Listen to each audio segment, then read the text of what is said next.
Halo, selamat siang teman-teman semua. Di video ini kali ini saya mau ngomong pakai bahasa Indonesia aja. Karena tema video kali ini adalah Jiko Shokai, yang punya artian perkenalan diri. Jadi saya lahir di Bandung, besar di Bandung, dan umur saya sekarang 31 tahun. Saya di Jepang udah tinggal selama kurang lebih 8 tahun, dan itu pun sempat tengah-tengah pulang dulu ke rumah. Awal mulanya saya datang ke Jepang itu tahun 2012 bulan 10 tepatnya, lagi musim gugur pas lagi itu. Saya sebelumnya udah lulus S1 di Universitas Maranatha di Bandung, fakultasnya sastra Jepang. Dan kebetulan ada dosen yang ngenalin saya tentang Nihongo Gakko alias sekolah bahasa Jepang gitu di Kyoto, di Jepang. Cara masuknya pakai uang sendiri, otomatis ya minta ke orang tua lah. Nggak mungkin lah masa anak kuliahan punya uang puluhan juta mah gitu kan. Jadi ya udah minta tolong ke orang tua dibiayain gitu. Akhirnya puji Tuhan bisa pergi ke Kyoto dan tinggal di Kyoto sambil belajar, sambil bekerja untuk 1,5 tahun.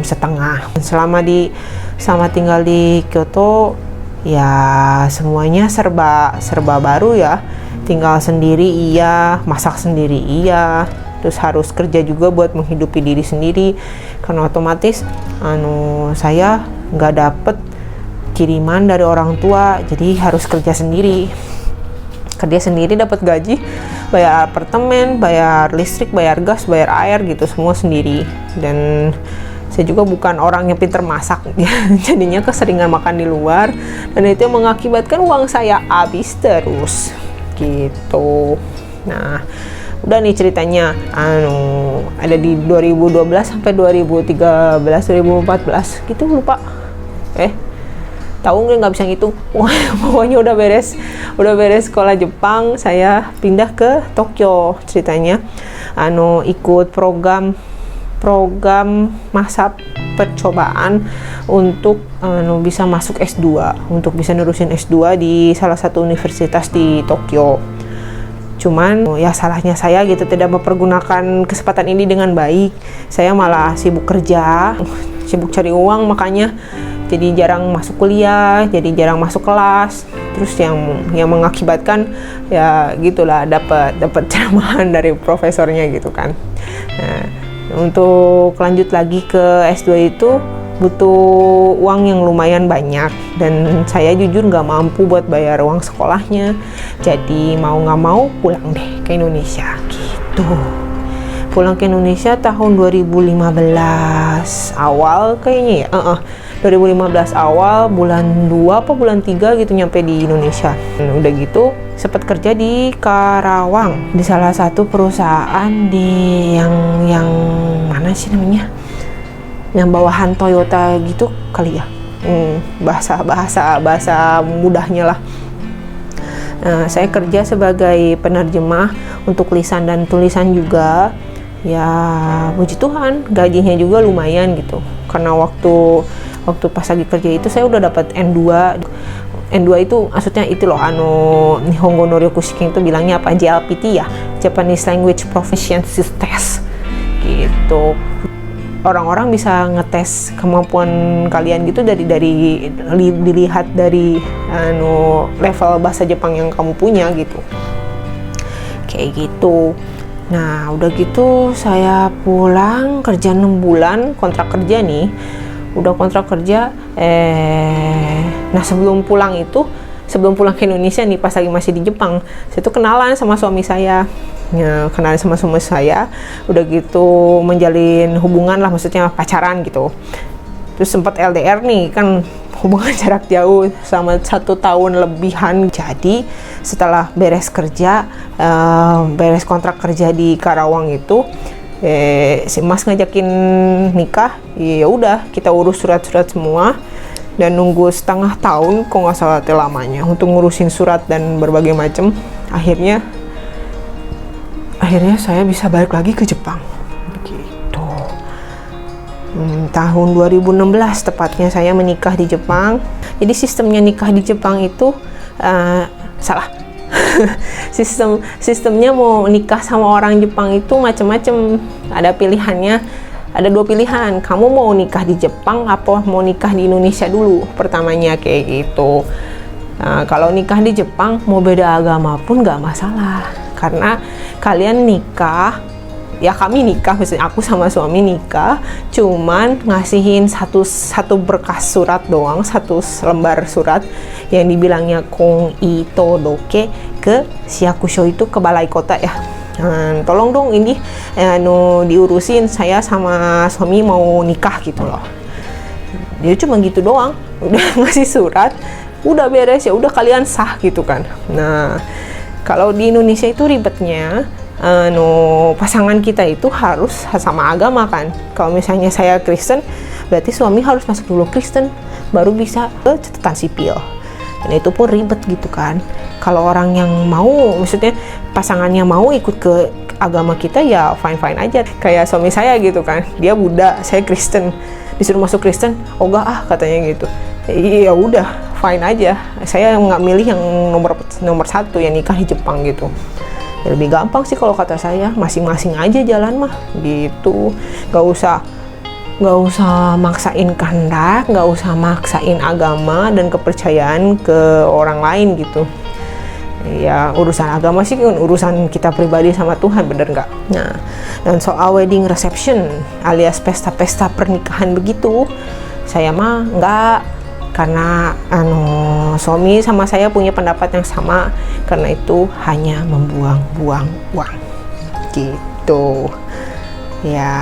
Di sudut hati kecil gitu kan berkata, pengen dirayain lah, pengen ngundang temen-temen gitu, pengen ngenalin suami ke semua temen kerabat dekat. Cuman yang dipikir-pikir lagi, kalau punya uang beratus-ratusan juta, daripada buat ngundang orang-orang why gitu party, mendingan saya pakai buat makan begitu loh.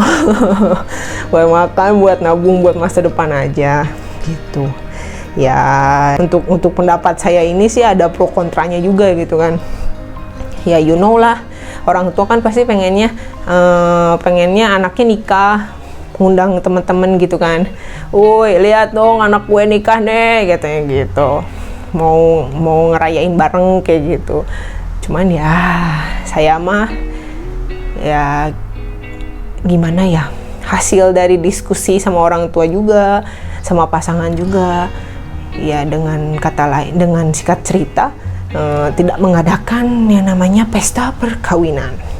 Lalu lanjut di tahun 2016 itu udah nikah. Waktu itu rumah masih ngontrak rumahnya rumah susun gitu kan, nggak yang gede-gede amat.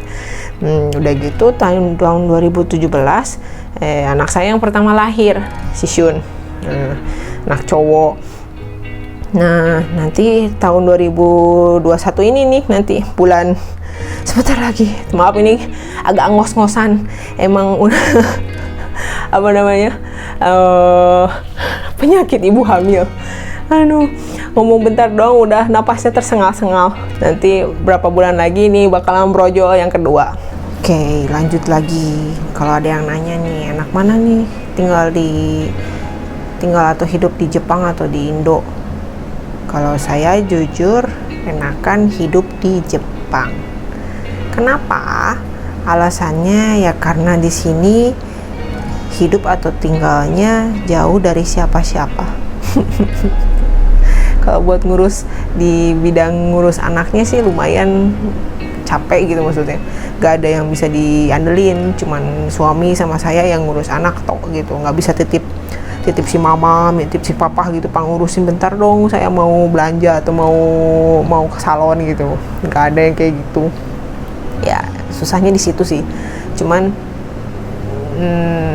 enak lah, maksudnya nggak harus peduli omongan orang, nggak kayak kalau orang Indonesia yang jeleknya yang kayak gitu, maksudnya ya you know lah, yang bukan urusannya diurusin gitu loh. Kalau di Jepang tuh masing-masing aja semuanya, nggak ada yang serba pengen ikut campur. Terus udah gitu dengar omongan, wah enak ya si Caca mah, si Felicia mah cenah udah tinggal di Jepang pasti uangnya banyak, amin gitu gue bilangnya. Jepang tuh dikenal orang-orangnya dingin, cuek. Cuman kalau saya sih malah seneng kayak gitu. Masing-masing aja semuanya. Dari sudut gaji oke kerja di Jepang. Tergantung kalian kerjanya kerja apa dulu. Kalau misalnya kerjanya kantoran full time kayak saya kemarin gitu ya lumayan dapat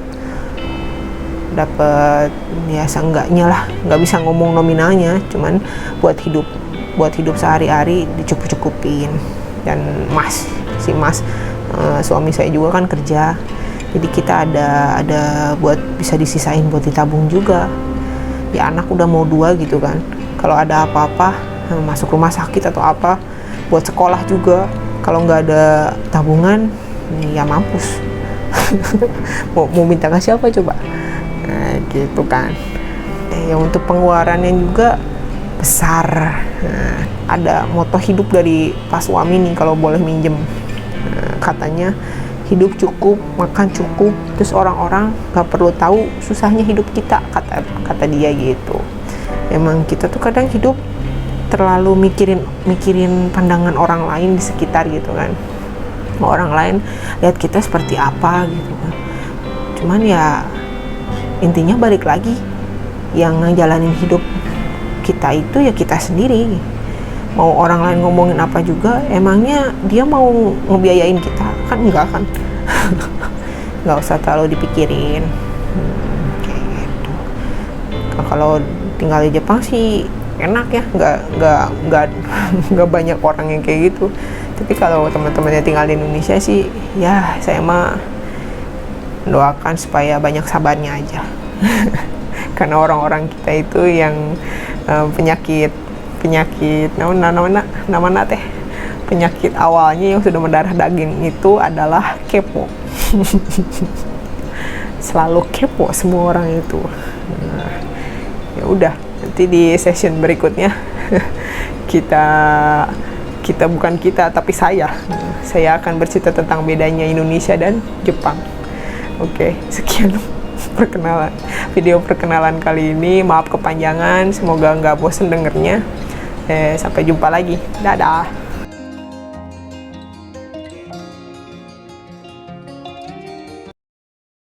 Thank you.